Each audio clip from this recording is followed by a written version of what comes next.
welcome or welcome back. My name is Julie. This is my journal, and I am taking you back to the doctor's office with me today. We are getting an injection in my spine.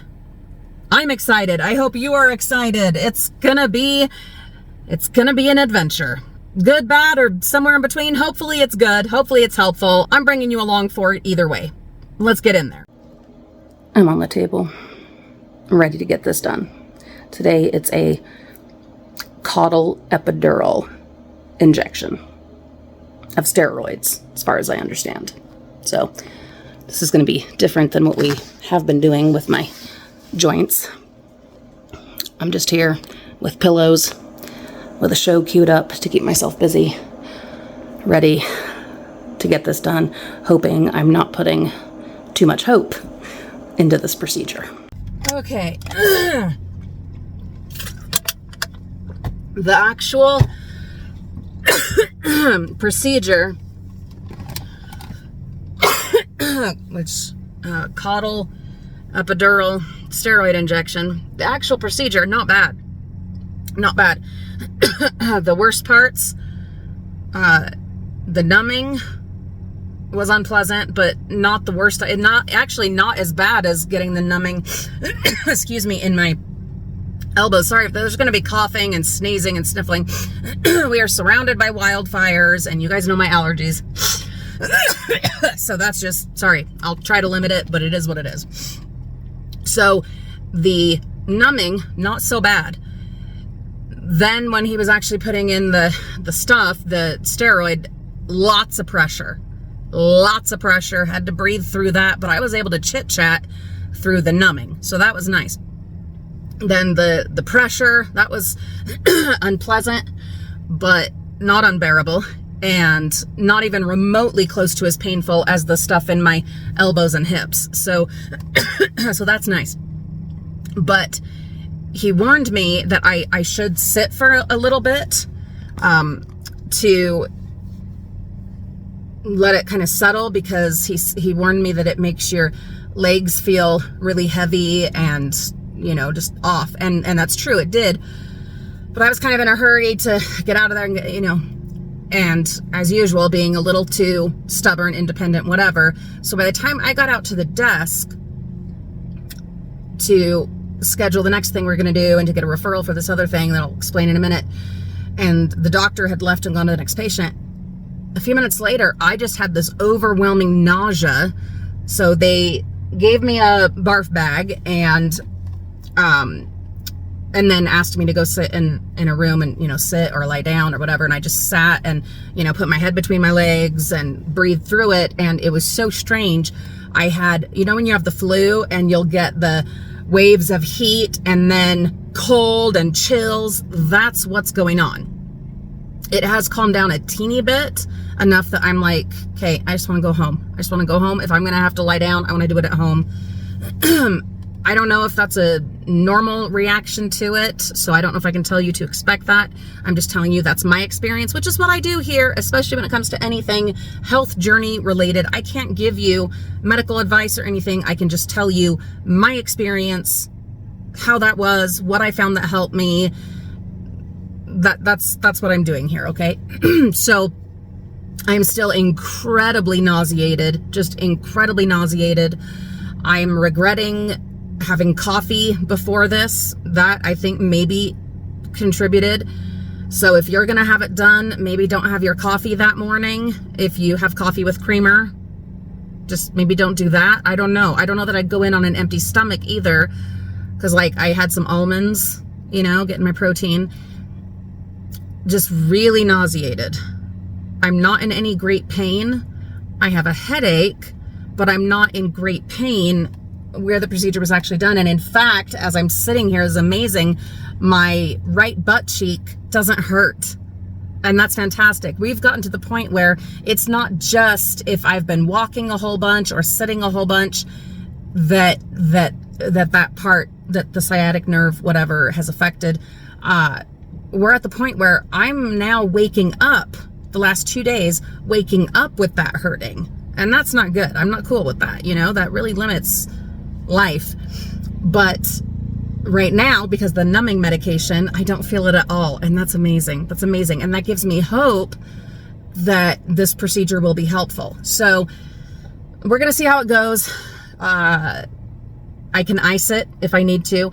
I do have a couple of pain pills, specifically Norco, left over at home if I need them.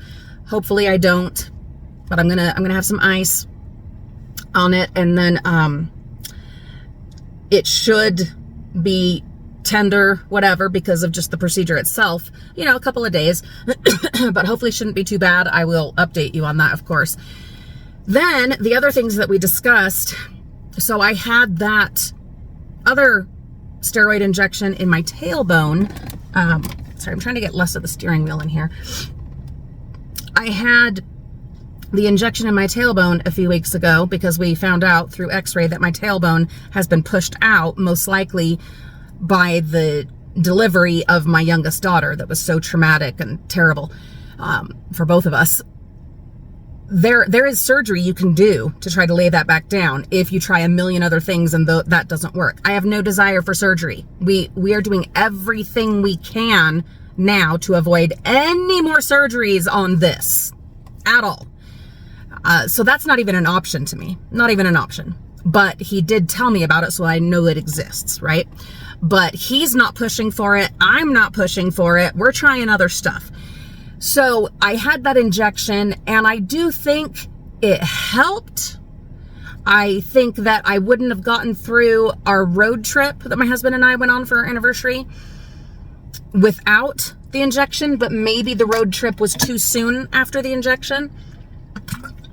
We spaced out the driving as much as we could. We didn't drive more than 3 hours at a time on any given day, but still by the end of the trip, I was in really bad shape. I was sitting on like 3 pillows and had to sit like this. I was in such bad shape from the tailbone part of it. Not even the right butt cheek sciatic nerve part, but just the tailbone part of it. And even now, not right at this moment because I got that fabulous injection just now, but up until that, sitting for any amount of time is painful. Even with my fantastic butt pillow, that makes a big difference, definitely, but it's just not enough. So I was like, what else can we do? Not surgery, but come on, there's got to be a next step of something that we can do. And he said, yes, there is, but it's not something he can do. And that sucks because when you have found a doctor that you connect with, that hears you, that has answers, that has a plan, that all of those things, and isn't pushing drugs and isn't pushing surgery and, helping you find every other alternative, one that you really connect with, you don't want to go to someone else. And especially because the next thing that he suggested, which I am going to do, has to be done through a pain clinic. I hate pain clinics. They treat you like you're looking for drugs. And he's like, just make sure you tell them from the beginning, I don't want your medicine. I don't want drugs. I'm not on pain meds unless it's absolutely necessary, usually only after a procedure. I just want a solution. God, that van sure got right up close to my ass, didn't it? Here's what I want. And it's called an ablation. And he doesn't have the equipment or whatever to do it. So what he recommended, he's doing the referral, sending the referral over. So then I'll get a phone call and we'll, set up an appointment. What he recommended is you meet with them. They burned a copy.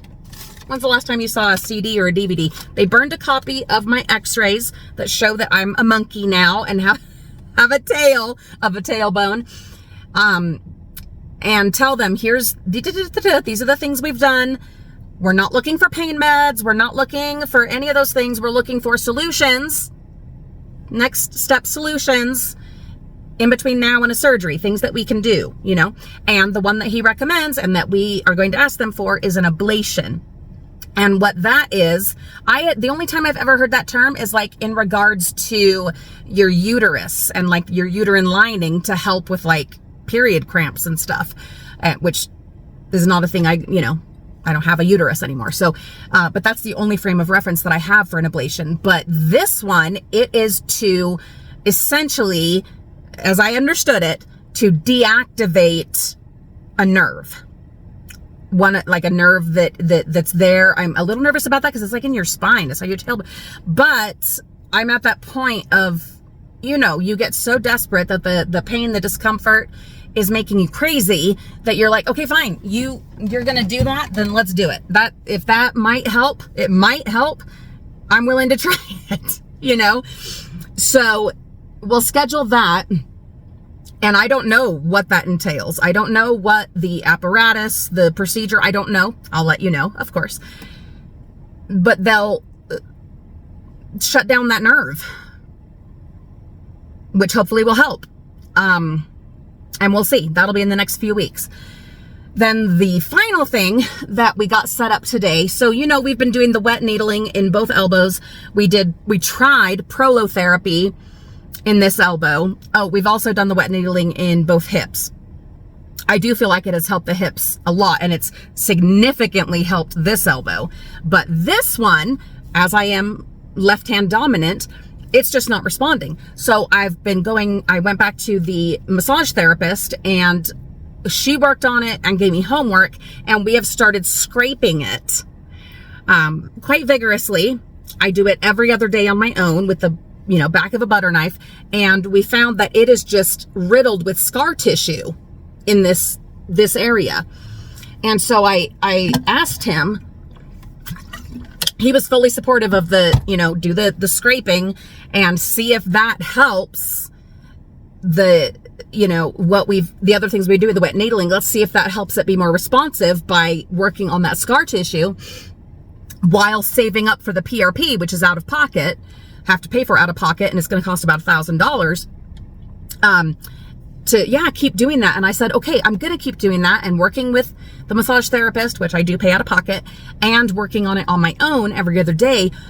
But is there something you, the doctor, that you can do to supplement that beyond PRP, but just to supplement this specific thing that we're trying to do? And he said, yeah, actually, and I've done this, what we can do is the wet needling in here, but he would also want to do it in this area right here and in that affected area that we're targeting really with the scraping of the scar tissue. And I said, okay, great, because why the hell not?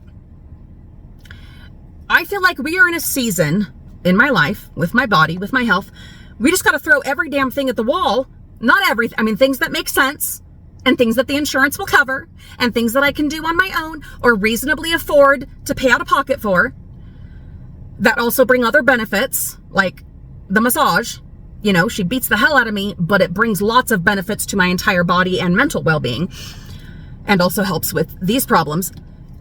That's what we're working. I'm down 25 pounds. Jesus Christ, I had to go down a pant size. I'm doing physical therapy. I'm on a waiting list for pelvic floor therapy. It's a big deal here in Utah.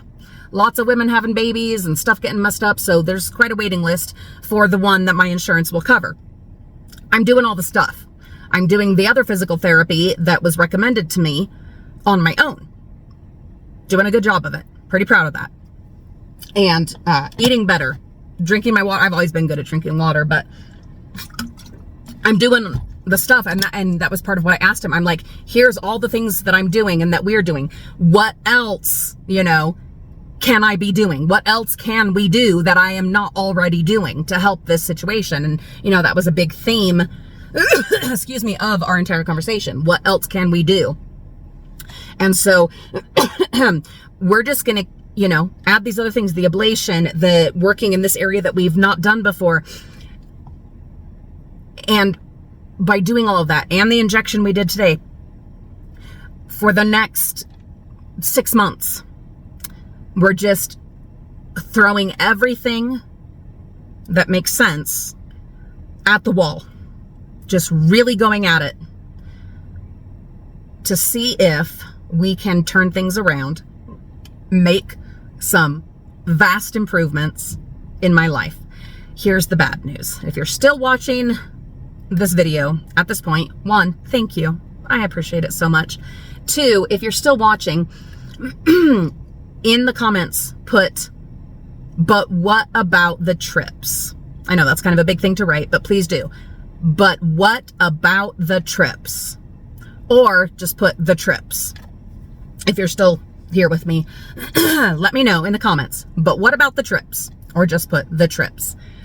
I am supposed to go next month. Luckily, I haven't bought plane tickets yet because I was waiting on Mariah to find out when her band and choir concerts are, and because that was changing the dates around. Anyway, luckily I haven't bought plane tickets, and hotels can be unbooked, can be canceled without costing me, because that trip, and then don't break your finger, Julie, Disneyland in December.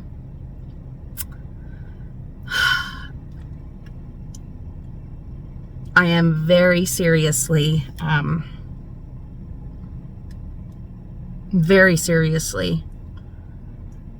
of the mind that I have to cancel them. And it sucks so much. There's one other thing, and I shouldn't even mention it because then you're all going to have questions, but I promise I will update you on it as soon as I have an answer. There is one other thing going on with my body that I need to keep to myself just for another minute, another week or two, because it's a thing that is kind of private and I need answers to before I make any other big plans. And I mean, when it rains, it pours. You guys know how, you know, not just in my life, in everybody's lives, when it rains, it pours. And it's a thing that I would want to discuss, you know, with my family, my extended, you know, stuff like that, that could potentially affect them. And, you know, before I, you know, put it out here for everybody and all of you darlings, I would need to, excuse me, I need to get that figured out. And I'm on it. I'm on it. I'm seeing a different doctor and have done stuff that we need to do to find out. And because of that other thing that I promise I will tell you about in the next like week and a half, because of that and how painful it was on our road trip for our anniversary, and how painful it is sitting any amount of time other than right now because of this fabulous thing I just had done, and because I don't know how my body's going to respond to this thing, and because we still have the ablation to do, and just all of it, I just financially, physically, all of it, I think I have to cancel those trips. And when I say cancel, that means they're not going to be this year. They will happen. They have to happen. They will just be postponed. And that sucks. I've already talked to Olivia, my oldest, and, you know, we were supposed to go to Disney at Christmas time. She's completely understanding. She's like, well, I can start saving for a car now, because she was going to pay her part. She's a big girl. She's working full time during her gap year. And she was like, I could start saving for a car. She was really awesome about it. Sad, of course, disappointed, but able to look on the bright side, and I appreciate that. I haven't spoken to Mariah yet about her trip, and it sucks. A lot of what we were going to be doing was focusing on haunted, spooky stuff, because Mariah and I are both very much into that, and we love Edgar Allan Poe, and we were going to be going to cemeteries and to, you know, battlegrounds and, you know, all these things during October. But how am I going to do that if I can't even handle the plane ride, 4.5 hours, without being on pain medicine, without being so miserable? Then the driving, all the driving, and you can't be on pain meds when you're driving. All of the driving that we would need to do from Baltimore to Pennsylvania, you know, Gettysburg, to this place, to that place, to, you know, Ocean City, to all the driving. How? Is it possible that in a month I will be in miraculously better condition and able to sit? It's very possible. It could happen. We're getting the ablation done in the next few weeks. depending on how long. I don't know what their wait time is to get it done. And will this thing that we just got done today, will that help?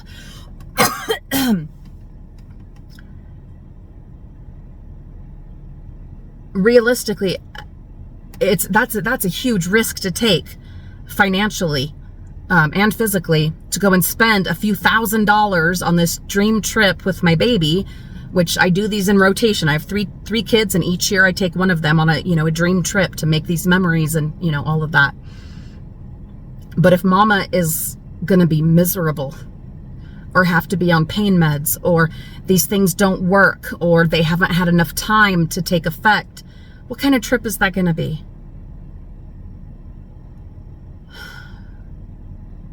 When Olivia and I went to Portland last year, we had an amazing adventure, but I was still so early in the freaking incredibly long recovery of my foot reconstruction that we had to park the car, and then mom had to pop pain pills, big pain pills, to be able to walk, to be able to experience anything. And there were so many things that we wanted to do that I just couldn't do it. And we still had a wonderful trip and made the best of it, but it did teach me a lot. And it has me thinking that I've got to postpone this, especially because, it's a month away. Like, it's just not enough time to put my body together. And could we go later? Yes, we could. I have no desire to go in the snow. We've got snow here. I don't want to go somewhere where we're just going to be in the snow. Or whatever it's like there, in the winter, cold. That's not going to be pleasant. We're not going to be able to do all the things that we want to do in November, And then there's financially. All of these procedures, living in this body, even with insurance, which I'm so grateful for, it adds up. And it creates quite a burden for my husband. The co-pays and out-of-pocket parts of it and things that aren't covered, it adds up. And then affects, the family budget. And so I feel, guys, thanks for letting me process all of this and vent all of this and, talk it through. I really appreciate it. But I get left feeling quite guilty going on these expensive trips, even though they are so important. They're priceless. They absolutely are. And we are making so many beautiful memories, and I'm so grateful for these adventures we've gone on. But I can't help but feel, like shit.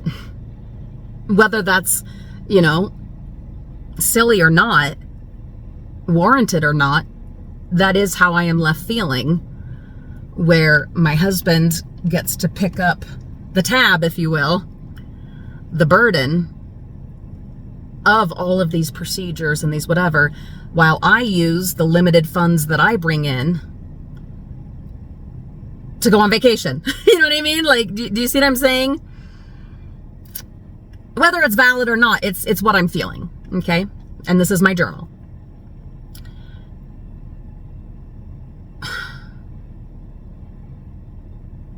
I'm so not excited to talk to Mariah about it.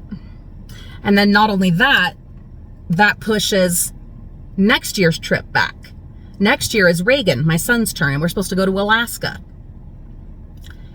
And it just pushes everything back. Does that mean he's going to have to wait a year? I don't think so.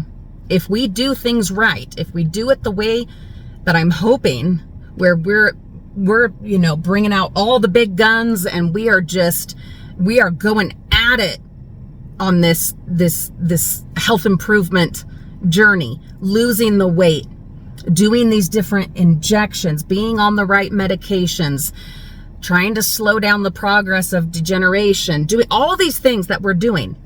My hope, my dream is that in 6 months or so, we will have improved things enough that I'll be able to do all the things necessary to be bringing in significantly more income, You know, on my main channel, it's the big money maker is dumpster diving. Those videos are what bring in the most views, hence the most money.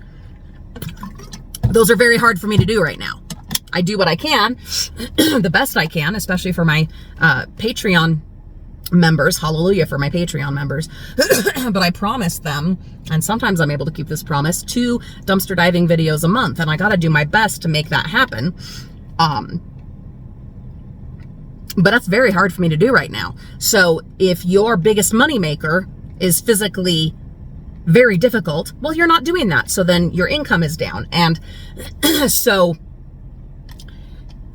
the goal, the dream, the hope, oh God, the hope is that in 6 months' time, we will have improved enough that I can be doing that way more regularly to be able to create the content that brings in the money. That's my reality. There's no disability pay for YouTubers. You know what I mean? That doesn't exist. There's no paid time off. That doesn't exist. Okay? I'm incredibly lucky and fortunate that my husband has worked so hard and worked his way up and has a salaried position that covers our needs. But it doesn't cover these extras. And then when you bring these medical bills into the equation, that gets a little tricky too. So all of those things to say, it sucks. God damn it, it sucks. But it's not the worst thing in the world. I'm incredibly fortunate. My family is incredibly fortunate. Even with these trials and the things we've been through the last few years, we are incredibly fortunate. And I need to acknowledge that. And I do acknowledge that every day. That doesn't change the fact that I live in a burning down circus of a body and that it affects my family very much. But the fact is, we have options. And not everyone does. And we have avenues still to explore. And it sucks to have to put things on hold and deal with these current situations. But that's where we're at. And hopefully I'm on the right course, the right path. And hopefully by doing what we're doing and continuing to do what we're doing and exploring these other options and next steps, by next spring, perhaps Mariah and I will be exploring Baltimore late spring, and DC and Gettysburg and Ocean City and all those things, all those wonderful places. And then by late summer, early fall, Reagan and I will be exploring Alaska. And Olivia and I, somewhere in the mix of all that, or sooner, I don't know, because it is more physically possible to make happen. Because yes, we're driving, but Olivia and my sister can drive and I can lie down in the back whilst they drive. But how would I do Disney? Well, I can walk fine. I'm not ready for that kind of walking, for Disney walking yet, but I could get there. It's the sitting. The sitting is the problem. So the Disney trip is definitely more doable. Not financially, it's quite expensive, but physically it's one that I will be able to do sooner. But then how does that make Mariah feel? That her trip was postponed, and so was Olivia's, but then if Olivia's trip gets done sooner, you know what I mean? So you see all these puzzle pieces that we're trying to squeeze in. So it's tricky. These are all the things I'm trying to work out in my mind right now and in my body and in my heart. These are the things I'm trying to figure out while also waiting on test results for things and, trying to keep up with channels and life, as a housewife. It's a tricky time. So you've listened to me. Now it's my turn to listen to you. What tricky stuff are you going through? That you're working through, that you're waiting on results and you're going through tests and you're scheduling procedures, and you're going through procedures, and then there's family life and trying to make everyone happy and make life beautiful, or as beautiful as possible in 2024, as beautiful as possible for the people that you love, and trying to manage all of it while living with complications, limitations, surprise things that pop up. What's going on for you? I want to know. Tell me in the comments. I read every comment. I'm not always the best at replying to every comment, but I do read them and I do care. And on a selfish note,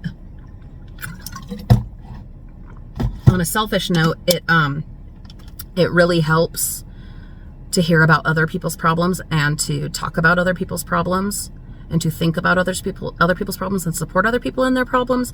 Really helps, like, take your mind away from your own. You know what I mean? Not only that, we can learn from each other's problems, which is another part of why I do these very personal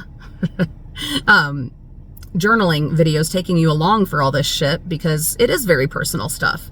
And I do put it out here because the hell that I've been through in some of these different procedures and different diagnoses and stuff, if I can help one woman out there, or a man, but most likely a woman, to get answers sooner, to know what tests to ask for, to know what medications to, you know, consider, to share my experience and maybe give a glimmer of hope or an insight to someone else to ease their suffering or make things even a little bit easier for them.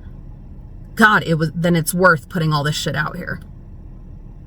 You know, beyond the just, it helps me to talk it out, which is, you know, very good therapeutic kind of thing. But if it helps someone, that'd be wonderful. You know what I mean?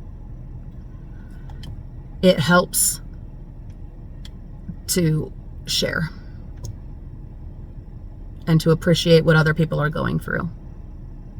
So tell me what you're going through that you're comfortable with. You don't got to be like me, like this almost completely open book when it comes to my ass and my elbows. You know what I mean? You don't have to, but what you're comfortable with sharing. We have a beautiful little community here, and I do monitor the comments and make sure that it stays a beautiful, supportive community here.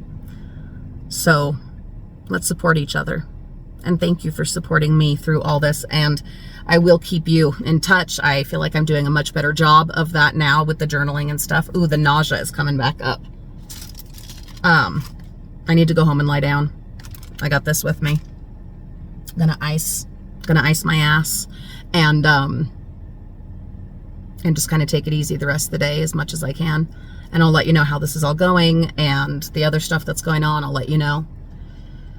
And we'll just keep going and doing the goddamn best that we can, because what else can we do?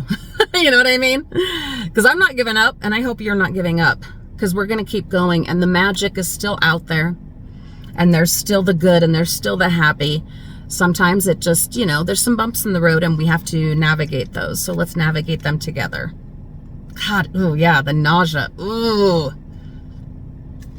And you know, the acid, the bile, there's been a couple times that's been coming up and you have to swallow it back down. Ooh, feel the burn. I love you guys. And I know that sounds weird coming from someone who's just, you know, talking to herself in the camera that you likely will never meet in person. And you probably know me better than I know you. But the support that you have shown me, and the willingness to share your own stories and your own trials, and and to just be there for me, for my family, for each other in this community. How could I not love you? You know what I mean? Anyway, thanks for being here. I've been Julie. This has been my journal. You've been wonderful. I wish you all the best, all the good things. And I will see you soon.